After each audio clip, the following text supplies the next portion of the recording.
J'ai une question. Alors, sur les QCM, le classement prend en compte tous les LAS d'Aix-Marseille ou seulement notre fac?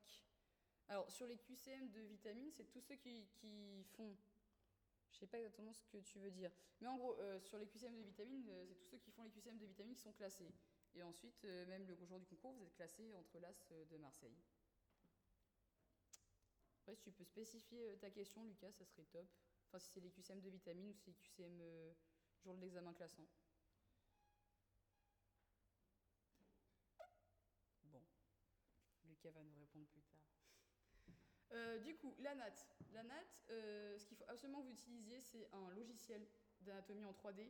Il y en a un qui est dispo sur le site de la BU d'Aix-Marseille. Donc vous allez sur votre NT, vous cherchez la BU dans la barre de recherche, et depuis là, vous êtes dans les ressources électroniques ou je sais pas quoi, et vous avez du coup accès à Atlas Anatomie de 2020 ou peut-être 22, je sais plus.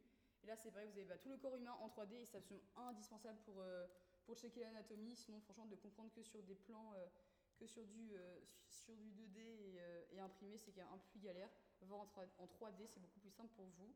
Après, vous avez plein de... À la BU, il y a tout ce qui est les Néther, les Camina, que vous pouvez récupérer là, à la BU de médecine, là, juste à côté. Après, ouais, non, il y a plein d'applications. Moi, j'utilisais le truc de la BU, là, Atlas. Après, il y a plein d'applications, plein de sites que vous pouvez trouver sans les payer. Parce qu'il y a des sites payants aussi, mais tant qu'à faire, si on peut l'avoir gratuitement, bon, on le prend gratuitement. Donc, checkez ça sur la BU. Vous l'avez gratuitement avec votre compte de la fac. Donc, rapidement, ça, c'est des trucs tout bêtes, mais qu'il faut bien choper, même pour les années après. Tout ce qui est les différentes coupes. Vous avez donc, là, on vous parle notamment de 3 coupes. La coupe transversale, donc c'est vraiment, on vous coupe en saucisson. Quand vous voyez un scanner, c'est qu'on vraiment vous coupe comme ça. Un scanner, c'est ça, c'est qu'on l'a coupé en deux comme un saucisson et on regarde ce qui se passe. Ensuite, vous avez la coupe frontale, tout simplement frontale, le front. Vite, le front, il est comme ça, du coup, je coupe comme ça. Vous allez avoir, on n'utilise pas beaucoup cette coupe, vous n'allez pas avoir d'image genre de coupe frontale comme un scanner, notamment les radios. Quand vous regardez une radio de face, vous êtes du coup en vue en coupe frontale. Et ensuite, vous avez donc la coupe sagittale. Donc la sagittale, c'est qu'elle passe comme ça. Moi, je me disais que, c'était pas que moi, mais c'était le sagittaire, il tire sa flèche, elle part tout droit comme ça, et du coup, ça vous coupe comme ça. Donc là, c'est une coupe qu'on utilise pas mal aussi en IRM, en scanner et tout. Notamment dans le cerveau, c'est hyper intéressant. Je vous ai mis des images après.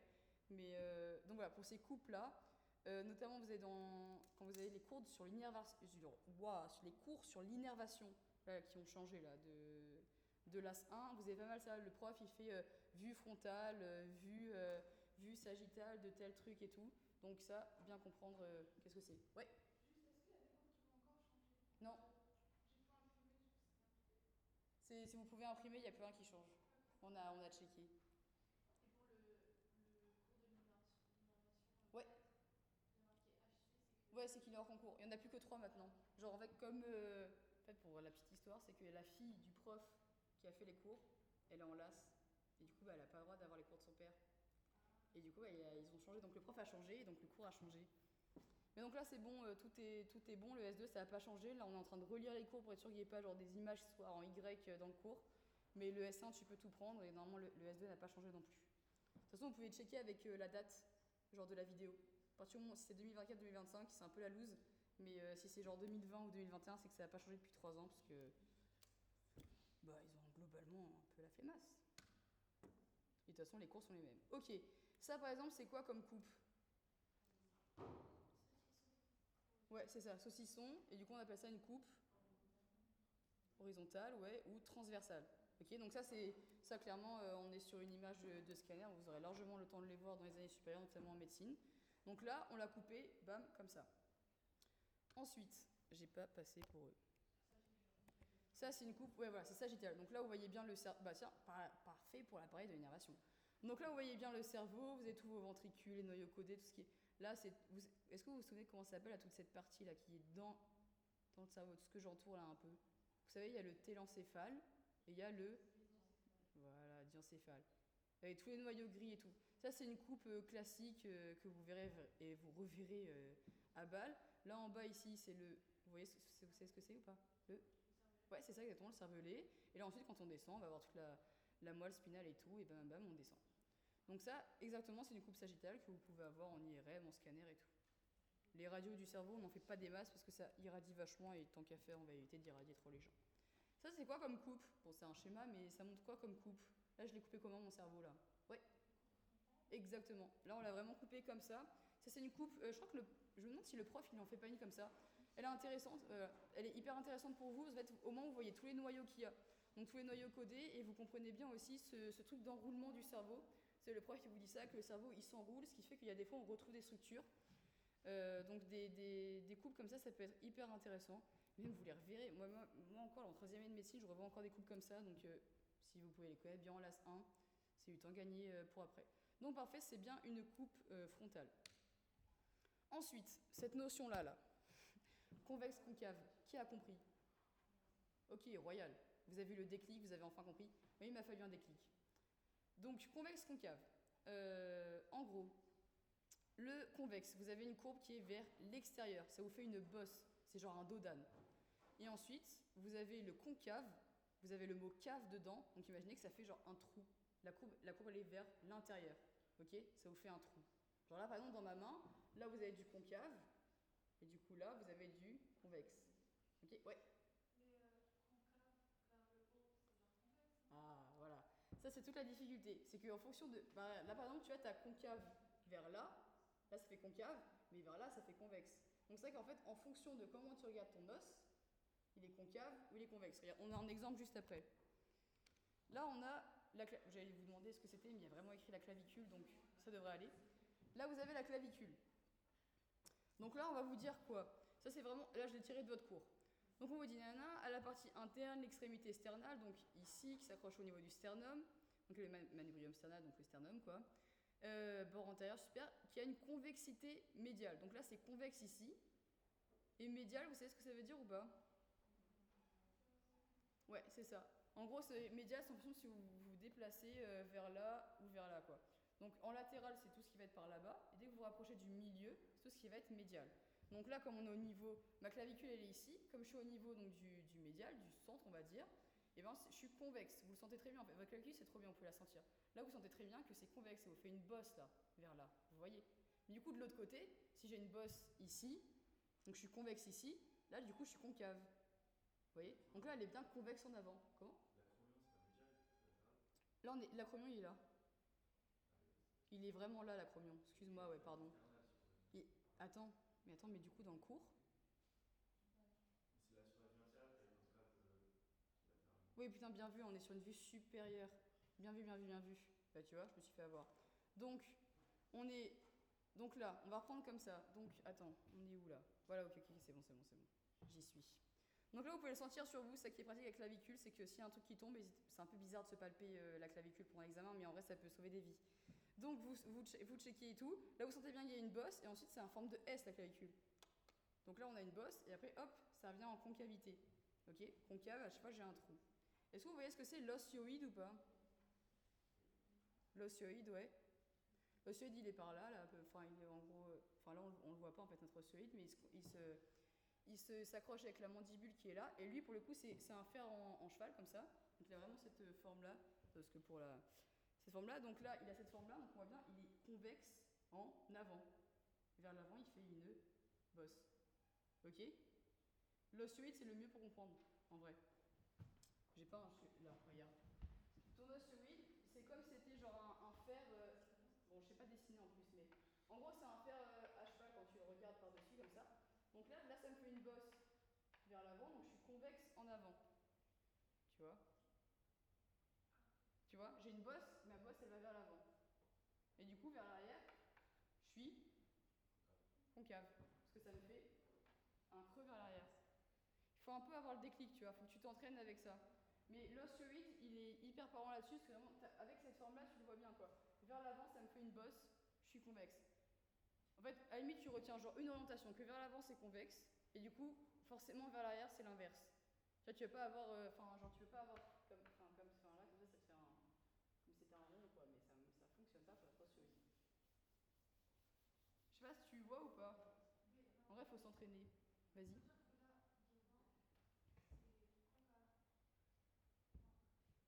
Là, je suis convexe, parce que là, j'ai une bosse. Là, tu vois, là, je forme une bosse, comme ça. En fait, c'est. Ouais, je vois ce que tu veux dire. Forcément, là, tu la vois, ma bosse. Parce qu'elle est dans le sens vers le haut. Et c'est plus simple, si je puis dire. Mais là, en fait, ça dépend ce que le prof te dit. Là, bon, déjà, tu t'imagines que là, on n'est qu'en 2D, finalement, enfin, on est en 3D dans le corps. T'as vraiment ton os qui est comme ça. Tu vois? Faut imaginer ton ossioïde, il est comme ça. Là, vers l'avant, comme ça, tu vois, ça te fait une bosse là. Tu la vois ou pas la bosse? Et là, du coup, là, ça me fait une cave. Si je le regarde comme ça, là, je vois une cave, tu vois. Mais du coup, moi, je le regarde d'où? Je regarde dans l'arrière. Tu vois? Alors que là, si je regarde de devant, je vois ma bosse. D'où le fait que ce soit convexe en avant. Tu vois? En fait, ça dépend d'où tu regardes. Il y a une question. Ah, pourquoi vous voyez plus le diapo, vous?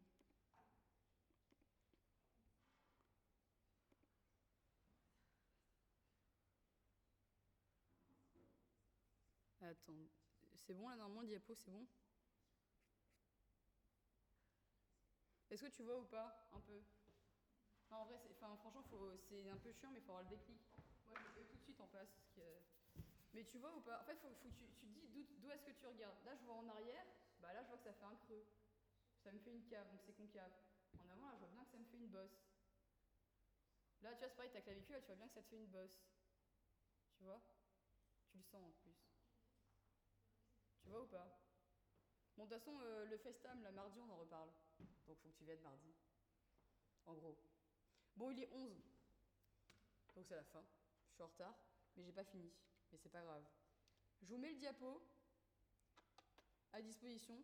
Le diapo, il est. En fait, là, en gros, on reprend avec vous tous les différents plans qu'il y a.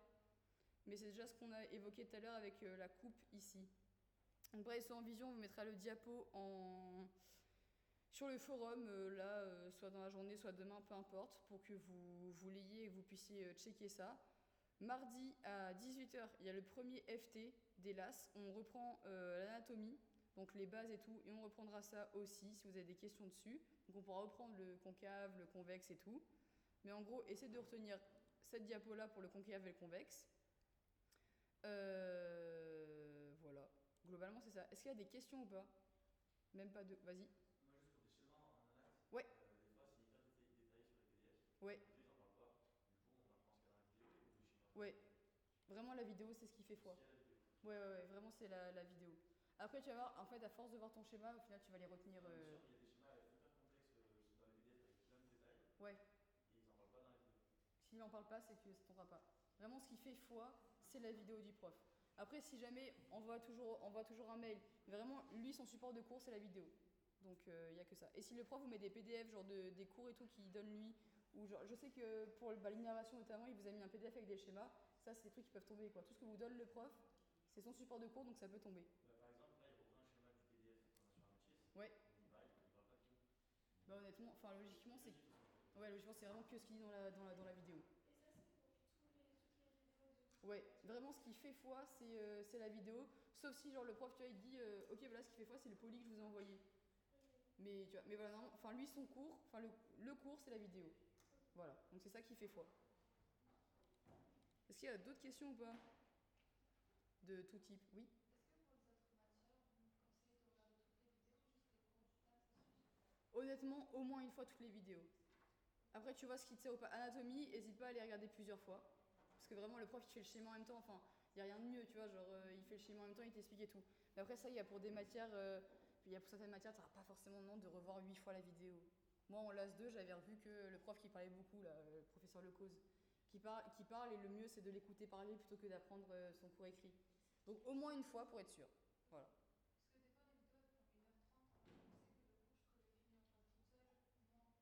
Moi. Ouais, bah en vrai, quand même, au moins une fois pour que tu vois un peu aussi ce que le prof demande, sur quoi il insiste. Et ensuite, toi, après, tu le revois juste en format papier. Moi, je faisais ça pour la plupart de mes cours, j'ai fait ça. Je l'ai regardé au moins une fois. Ça, je prenais des notes si jamais dans le cours il y a des trucs en plus ou en moins ou je sais pas quoi. Et ensuite, je révisais qu'avec mon cours. Et oui, du coup, il y a des cours que je voyais en un quart d'heure, globalement. Donc voilà. Il y a d'autres questions ou pas? Ouais. J'ai pas compris en maths, j'arrive pas à visualiser la vue antérieure. Ah, c'est l'avant. Enfin, ouais, c'est vraiment devant. T'as postérieur et antérieur. Voilà. Il y a d'autres petites questions ou pas? Bah ma foi, on vous libère. Mais avec plaisir. Si vous avez des questions, n'hésitez pas à nous DM et tout. Et puis voilà, hein.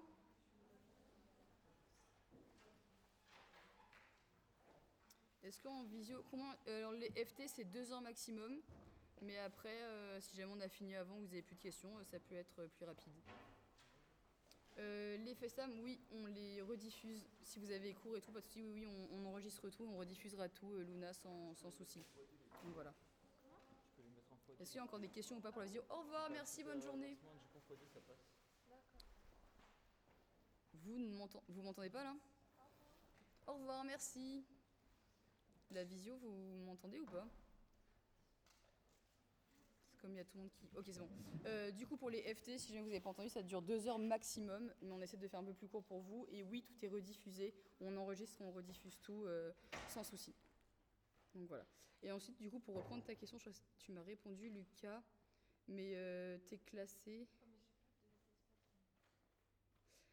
Oui, en fait, ça prend en compte toutes les facs qui dépendent d'Aix-Marseille Université pour la mineure. Donc ceux qui sont en LAS affiliés à Aix-Marseille Université, qui passeront le concours début mai là, vous serez tous classés ensemble.